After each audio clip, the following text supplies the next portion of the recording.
Der Michi schmeißt den Wickerl aus der Feuerwehr raus, weil er so eine freche Goschen hat, und nimmt ihn erst wieder zurück, wie er sich entschuldigt. Der Till kriegt einen Lehrplatz, wo er etwas in die Luft fliegen lassen kann. Aber die meiste Zeit wird er am Schreibtisch hocken. Drum steht er von den Posten wieder zurück.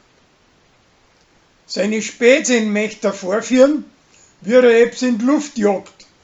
Aber seine preußische Freundin kann ihm überzeugen, dass das viel zu gefährlich ist.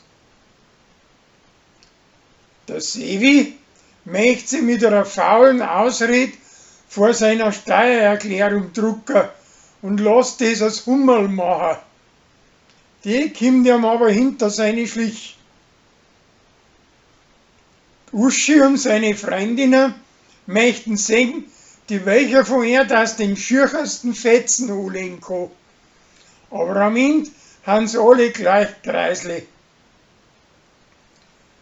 Die Rosi kauft beim Michi ein elektrisches Rad und der sagt ihr, auf was das da aufpassen muss. Sie lust aber nicht gescheit zu, und wie es noch das erste Mal damit fährt, strahlt es gleich auch so, dass er sich die Hand verstaucht. Drauf hält der Hubert an Michi für, dass er es nicht gescheit angelernt hat. Und der wiederum sagt, dass das eine Verleumdung ist. Den Streit möchten sie nachher Gerichtsmasse machen. Aber eine Weiber bringen sie wieder zusammen, dass er sie wieder vertragen. Tina rammt dann Haki sein neues Rad auf Zeiten, weil es meint, das war dann Tildes sein und er hat's nicht angespart.